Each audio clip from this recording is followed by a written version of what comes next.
السلام علیکم ورحمۃ اللہ وبرکاتہ۔ امید ہے سارے دوست احباب بخیر و عافیت ہوں گے اور اللہ تعالیٰ کی نعمتوں سے لطف اندوز ہو رہے ہوں گے۔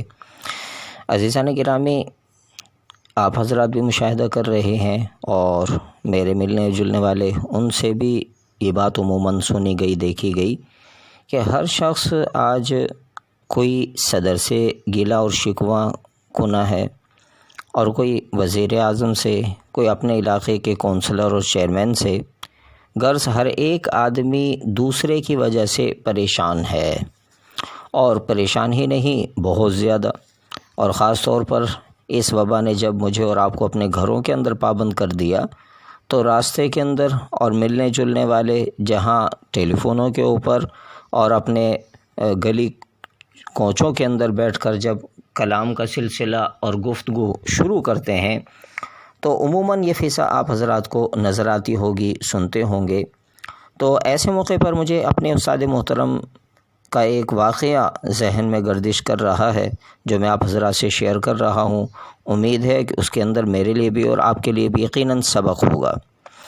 ایک شخص استاد محترم کی خدمت کے اندر آئے اور انہوں نے آ کر ملک کے حالات پر اور کبھی وزیر اعظم کے پروگراموں پر، کبھی اپنے M N A M P A کے حالات، ان کے واقعات، ان کی سیاسی باتوں پر، اور نہ جانے کہاں کہاں کے قصے اور کہانیاں کبھی میڈیا کے اوپر برسنے لگ جاتے، اور کبھی دائیں بائیں اپنے دوستوں پر، کبھی علاقے کے چیئرمین پر۔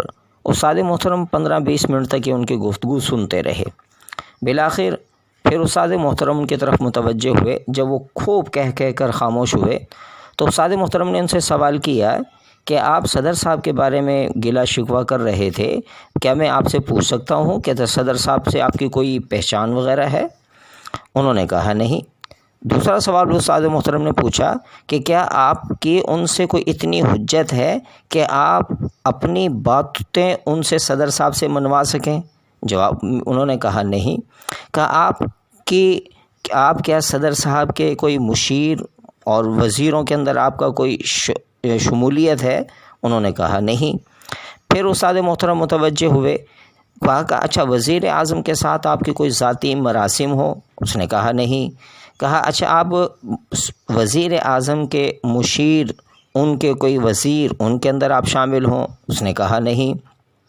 کہا کیا آپ کا اتنا اثر و رسوخ یا آپ کی اتنی اتھارٹی، اپنی طاقت اور قوت ہے کہ آپ وزیر اعظم یا صدر کو کسی بات پر قائل کر سکیں اور آپ کے بات مان کر صدر یا وزیر وہ آپ کی بات پر کے مطابق فیصلے کریں اور اپنی پلاننگ اور منصوبے بنائیں؟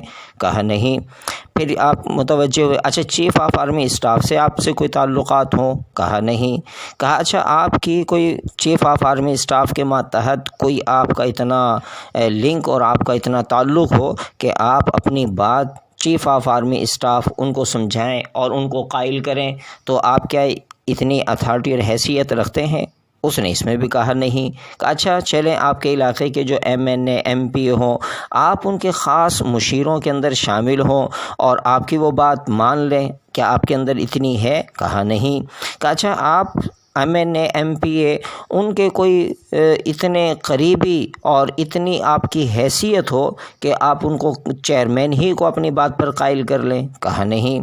استاد محترم پھر متوجہ ہوئے اور ان کو کہا کہ اسی لیے اللہ تعالیٰ جو علام الغیوب ہیں، ہر ایک غیب کو، پوشیدہ کو جاننے والے ہیں۔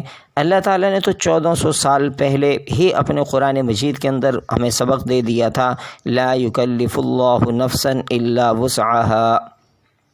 مفہوم ہے، فرمایا کہ ہر ایک آدمی کو اللہ تعالیٰ نے اس کی حیثیت، اس کی وسعت، اس کی طاقت کے اعتبار سے ہی اسے احکامات کا مکلف بنایا ہے۔